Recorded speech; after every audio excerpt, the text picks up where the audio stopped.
ভালো বন্ধুরা, welcome back. তো চলে এসেছি আরও একটা নতুন ভিডিওতে।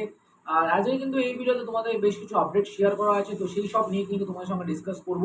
তো তার আগে বলে দিই, যারা এখনও চ্যানেলটাকে সাবস্ক্রাইব করানোর বন্ধুরা, তো অবশ্যই নিচে লাল রঙের সাবস্ক্রাইব বাটনটা ক্লিক করে কিন্তু সাবস্ক্রাইব করতে ভুলো না। তো বন্ধুরা, তোমরা যেরকম জানো যে মোহনবাগান দল তারা কিন্তু অনেক পরিমাণে চোট আঘাতে ভুগছে। আর সেই চোট আঘাতের মধ্যে আরও একজন নাম লেখালো, সেটা হচ্ছে অ্যালবার্টো রড্রিগেজ।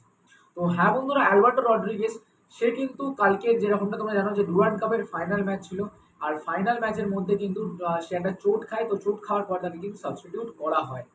তো আজকে যেটা সকাল থেকে জানা যাচ্ছে যে অ্যালবার্টো রড্রিগেজ তার কিন্তু মানে 2 থেকে 3 সপ্তাহ লাগবে তোমার ঠিক হতে। আর যেরকমটা আপডেট আছে যে প্রথম যে ম্যাচটি আছে আমাদের আইএসএল এর যে first match against Mumbai city FC, যেটা হবে আমাদের হোম গ্রাউন্ডে, তো সেই ম্যাচটাও কিন্তু মিস করতে পারে অ্যালবার্টো রড্রিগেজ।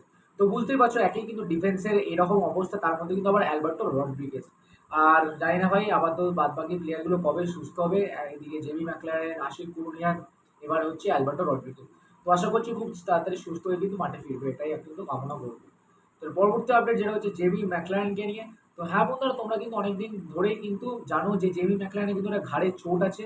তো আমার যতটা সম্ভাবনা মনে হচ্ছে ভাই, জেমি ম্যাকলারেন কিন্তু তার আগের থেকেই চোটটা ছিল, বাট সে কিন্তু চোট নিয়েই কিন্তু এখানে এসেছিল। তো তাই জন্য মানে এতদিন ক্যারি ফরওয়ার্ড করছে চোটটা।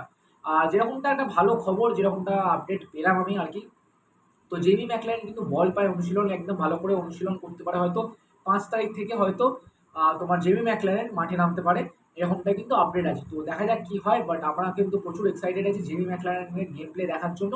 তো তোমরা কতটা এক্সাইটেড সেটা কিন্তু কমেন্ট করে জানাতে একদম ভুলো না। তো আজ লাস্ট অ্যান্ড ফাইনাল আপডেট যেটা হচ্ছে সাহিল তাবোরা। তো অলরেডি তোমরা জেনেই গেছো সাহিল তাবোরার বিষয়টা। তো সাহিল তাবোরা কিন্তু আবারও মানালো মার্কেসের দল এফসি গোয়াতে কিন্তু জয়েন করেছে। তো এই মানালো মার্কেসের সঙ্গে কিন্তু আগেও কিন্তু একই মানে কোচের আন্ডারে কিন্তু খেলেছে সাহিল তাবোরা, সেটা হচ্ছে হায়দ্রাবাদ এফসি। আর আজকে কিন্তু তোমার আজকেই অফিসিয়ালি কনফার্ম করে দিয়েছে এফসি গোয়া থেকে, তারা কিন্তু সাহিল তাবোরাকে সই করে নিয়েছে। আর আরও একবার আমরা কিন্তু দেখতে পারি মানালো মার্কেসের হাত ধরে কিন্তু সাহিল তাবোরার পারফরমেন্স কীরকম হয়, সেটাই আমাদের দেখার বিষয় হবে। তো এই ছিল আজকের কটায় আপডেট। তো আই হোপ তোমাদের আপডেটগুলো ভালো লেগেছে বন্ধুরা। যদি আপডেটগুলো ভালো লেগে থাকে অবশ্যই লাইক করো, শেয়ার করবে, আর পাশে থাকা বেল আইকনটাকে অল নোটিফিকেশন ক্লিক করতে একদম ভুলো না। তো চলো বন্ধুরা, টাটা, টেক কেয়ার, বাই বাই।